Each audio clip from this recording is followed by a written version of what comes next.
Sur le continent, des populations parties des régions danubiennes atteignent les bords de la mer Égée, entraînant troubles et destruction. La Crète semble s'en tenir à l'écart, peut-être du fait de son éloignement.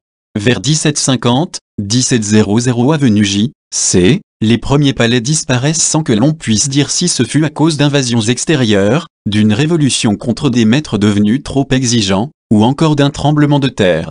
Des tablettes de terre cuite rédigées dans une écriture, le linéaire A, que nous ne comprenons pas y ont été retrouvées solidifiées par des incendies. On connaît 3 écritures crétoises qui se succèdent, une écriture pictographique, les hiéroglyphes crétois, et 2 systèmes syllabiques dénommés conventionnellement linéaire A et linéaire B. Seul le dernier système, plus tardif, a été déchiffré à ce jour. Entre 1700 et 1400 avenue J, C, au Minoen récent, la Crète voit s'élever une seconde génération de palais sur les mêmes sites. Commence alors une période qui voit notamment l'apogée de Knossos, la monarchie de la double H. En Crète, le palais, avant tout, un foyer de vie économique et religieuse où sont stockés les denrées et les surplus de la production agricole, les impôts en nature. C'est également un lieu où travaillent les artisans.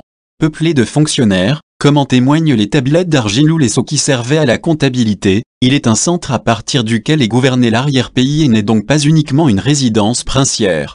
Juxtaposition d'éléments remontant à des époques différentes, le palais de Knossos est un ensemble d'environ 150 mètres de côté qui s'élève sur 2 ou 3 étages.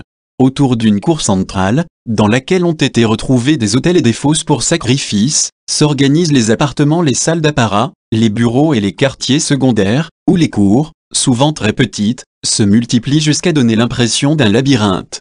Les palais sont gouvernés par un personnage qui est à la fois monarque et chef religieux.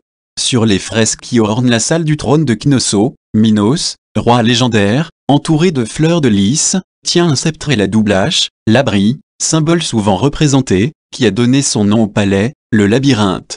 Les textes grecs postérieurs rapportent le nom de ce personnage qui est peut-être celui d'un homme, d'une dynastie ou encore d'une fonction. À cette époque, le maître de Knossos semble avoir dominé ses voisins de Malia et de Festo. La Crète n'est cependant pas un État unifié, peut-être s'agit-il d'une prééminence religieuse drainant offrant des richesses, comme il en sera de même plus tard à Delphes et à Olympie. Le rayonnement de la Crète, à son apogée, va atteindre le sud de la Grèce et le Péloponnèse en particulier.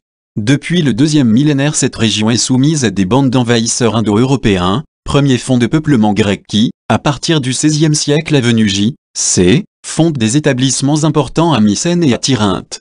Ces premiers Grecs, les Achéens dont parle l'Iliade s'imprègnent de la culture minoenne, des liens de dépendance s'établissent peut-être, dont les traditions autour du roi Minos gardent le souvenir.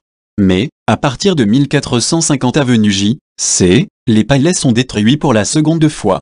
Sir Arthur Evans, qui découvrit Knossos, attribue cette destruction aux Mycéniens. Ceux-ci, fascinés par la richesse de l'île, l'auraient envahi vers la fin du XVe siècle avant notre ère. Il est également possible qu'un gigantesque raz de marée, provoqué par l'explosion du volcan de l'île de Terra, ait détruit les établissements minoens. Leur flotte, en particulier, ait permis l'invasion par les habitants du continent.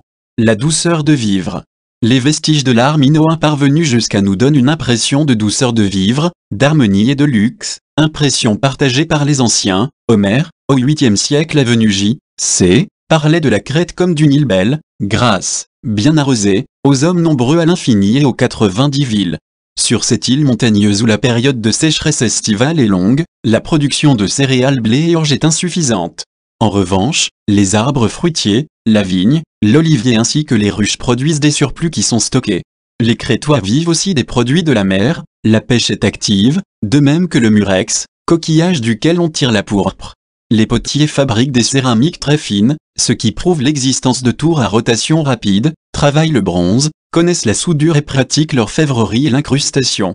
Le ravitaillement en métaux, qui sont importés, de cette industrie et l'exportation des surplus agricoles s'appuient sur une flotte imposante qui domine les courants commerciaux en mer Égée. Ces échanges permettent à cette civilisation d'être déjà très urbaine et très raffinée. Sir Evans estimait à plusieurs dizaines de milliers le nombre d'habitants de Knossos. La Crète minoenne se distingue donc des autres grands États du 2e millénaire par une vie largement ouverte au commerce maritime. Grâce à sa situation géographique tournée vers Chypre et la côte asiatique, la partie orientale de l'île est la plus peuplée. À Zakro, des défenses d'éléphants venus de Syrie ont été retrouvées ainsi que des lingots de cuivre de Chypre, cupro, terme qui a donné son nom au métal,